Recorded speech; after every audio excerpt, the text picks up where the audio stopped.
Diariamente, una legión estándar dejaba tras de sí alrededor de 2 toneladas de desechos sólidos y vertía en la tierra casi 8.000 litros de orina. A los historiadores de la antigüedad les encantaba describir la táctica de los manípulos, los discursos grandiosos de los comandantes y las discusiones apasionadas sobre estrategia. Pero casi nadie describía a dónde iban los desechos de todo un ejército, que hacía sus necesidades varias veces al día de manera constante. Los romanos fueron los primeros en la historia en convertir una simple letrina de campaña en una tecnología militar avanzada, dejando muy atrás a los griegos, a los persas y a los estados de la Alta Edad Media. ¿Cómo lo hacían exactamente? Hola a todos. Están en el canal Amazing History. ¿Les gusta indagar en esos detalles del mundo antiguo que los libros escolares evitan por pudor? Entonces no duden en presionar el botón de suscribirse. Les prometo que será interesante. Un agradecimiento especial a los patrocinadores del canal por apoyar este episodio. Gracias a ustedes podemos hacer videos de manera constante. ¡Vamos allá!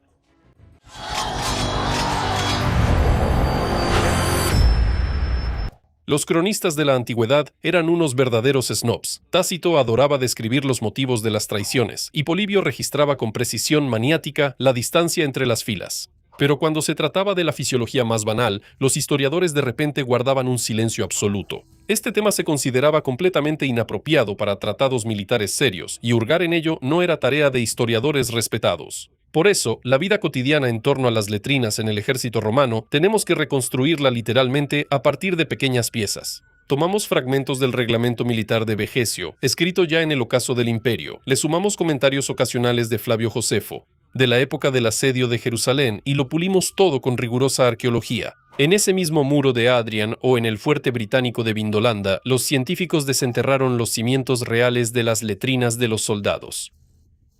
Y de estos fragmentos dispersos se forma una imagen tecnológica sorprendentemente clara y bien pensada. Y ahora pasemos, vamos a calcular la magnitud del desastre. 5.000 hombres sanos en marcha comen y beben sin descanso, ni siquiera los fines de semana. Esos son 1,5 o 2 toneladas de desechos sólidos y casi 8.000 litros de orina al día de un solo campamento. Un organizador moderno de un festival de música al aire libre para 20.000 personas trae todo un ejército de cabinas plásticas azules, contrata camiones, servicios de limpieza y empresas de saneamiento. Y aún así, en los comentarios después, siempre se quejan de la falta de higiene.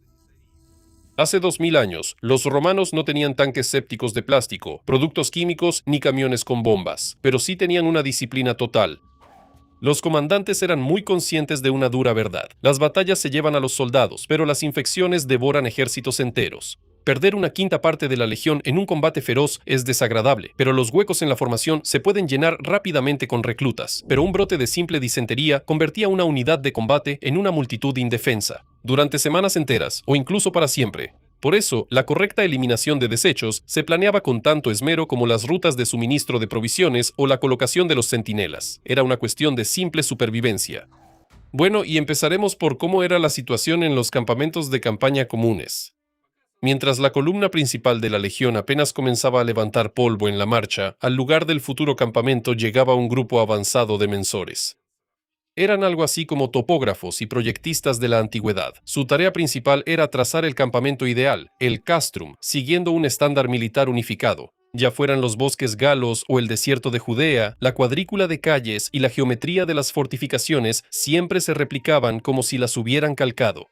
¿Y saben qué era lo primero que marcaban los mensores? No la tienda del comandante ni los almacenes de armas, sino precisamente las letrinas. El lugar para los baños se elegía según 3 reglas estrictas. El punto más bajo del campamento, para que los desechos se alejaran de las tiendas. Siempre del lado de sotavento, y obligatoriamente río abajo de la fuente de agua potable. Los ingenieros de Roma no sabían nada sobre la existencia de bacterias, pero su experiencia empírica funcionaba a la perfección. El agua estancada cerca de las tiendas garantizaba un brote de infección, mientras que el agua corriente les salvaba la vida a las personas. Durante siglos de guerras, esta observación quedó firmemente establecida en los reglamentos militares. Si una legión se asentaba por mucho tiempo, por ejemplo en las provincias germanas o en Vindolanda británica, los constructores levantaban baños de piedra permanentes.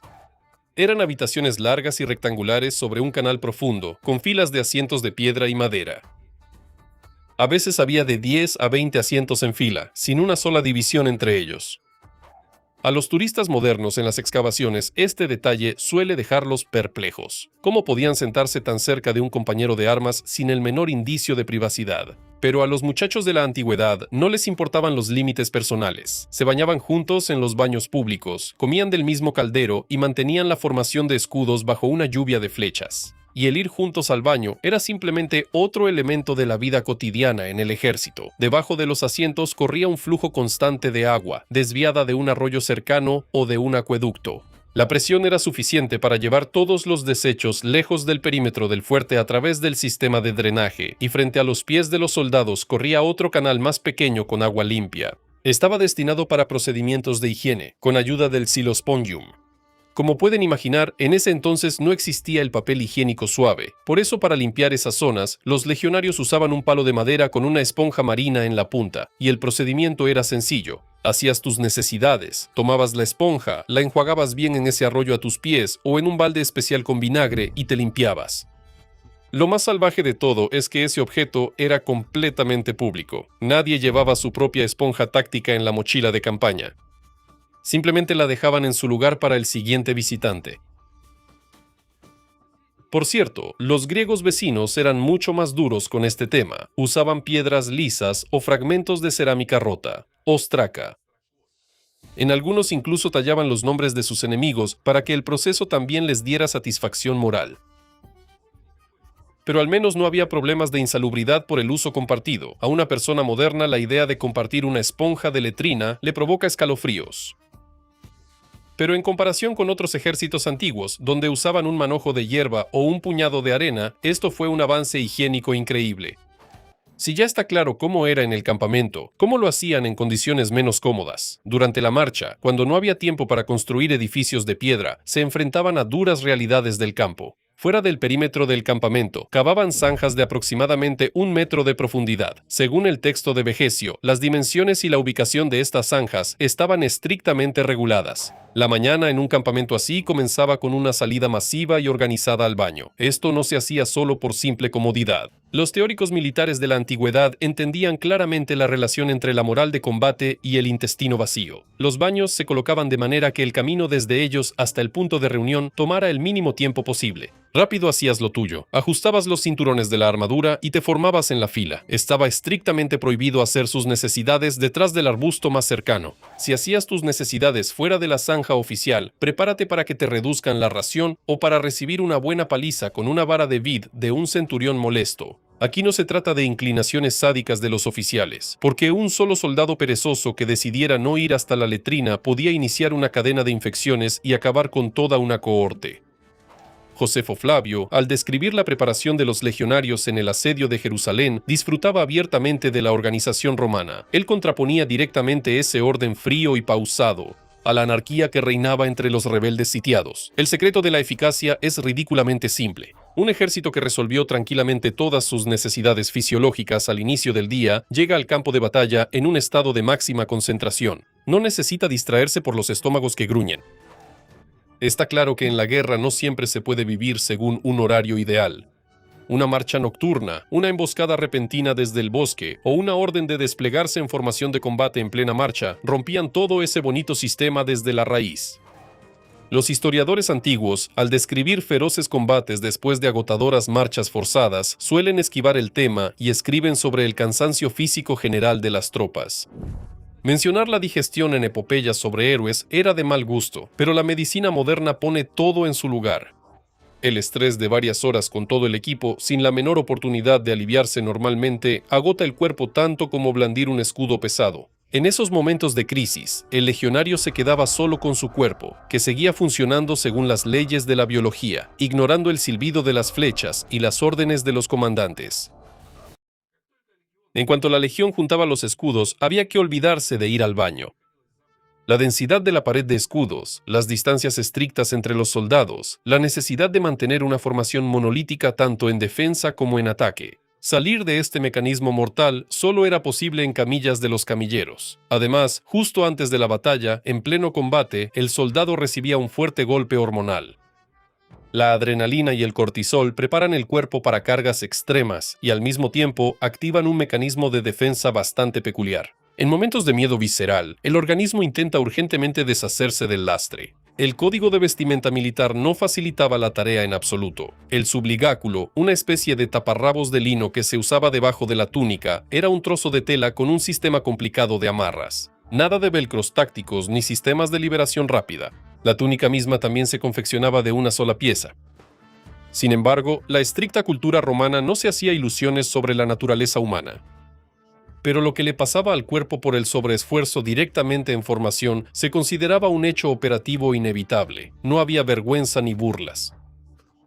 El estoicismo profesional de los legionarios les permitía soportar el dolor y las heridas, y una incomodidad sumamente desagradable en sus propios pantalones sin perder su capacidad de combate. Debido a estas duras realidades de combate, los famosos baños romanos eran un elemento fundamental de la medicina de campaña y la sanidad. Los complejos de baños se construían en cada fuerte permanente. En algunas bases fronterizas, las termas resultaban ser el edificio más grande de la fortaleza, superando en tamaño al cuartel general y al granero de almacenamiento de grano. Esto habla elocuentemente de las prioridades de los comandantes. Después de la sangrienta batalla, los soldados eran recibidos por el capsarius, el médico de campaña local, quien realizaba un examen inicial. A los pacientes más graves los enviaban al valetudinario, un hospital militar completo con habitaciones separadas y quirófanos. Los arqueólogos excavaron los cimientos de un centro médico así en la ciudad alemana de Neuss. Si uno revisa los informes hospitalarios conservados de las guarniciones fronterizas, se revela una verdad desagradable sobre las guerras antiguas.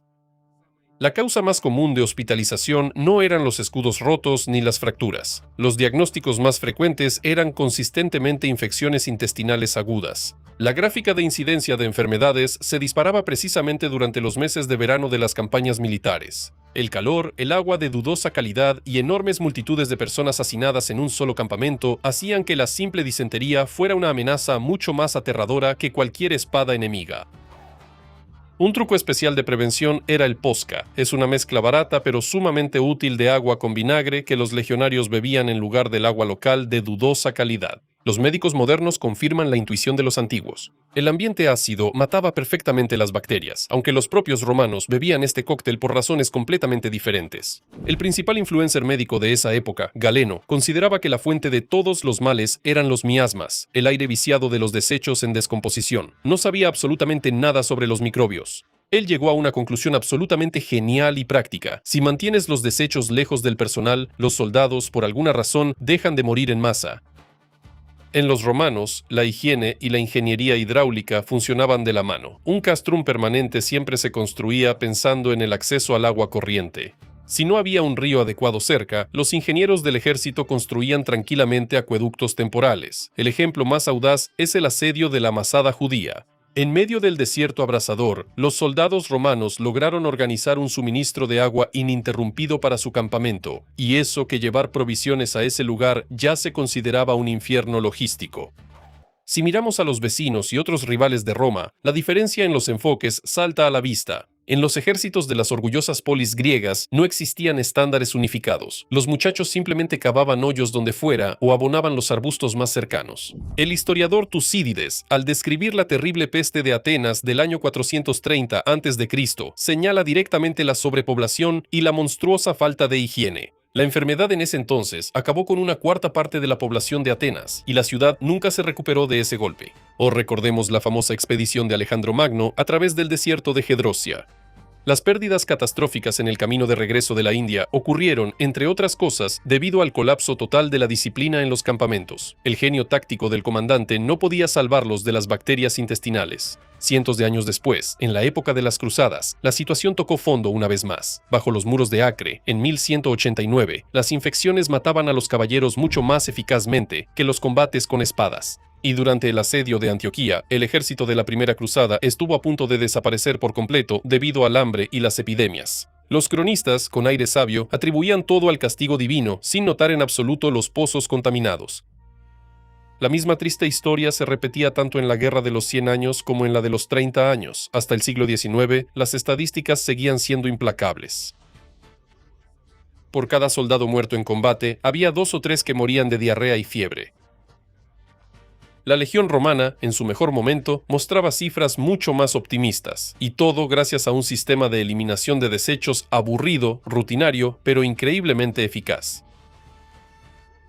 Pero la sanidad militar romana no era algún artefacto mágico eterno, era un mecanismo complejo que funcionaba correctamente solo mientras lo mantenía un Estado fuerte. Cuando en los siglos IV y V el Imperio Romano de Occidente empezó a resquebrajarse, la legendaria disciplina se vino abajo, como era de esperarse.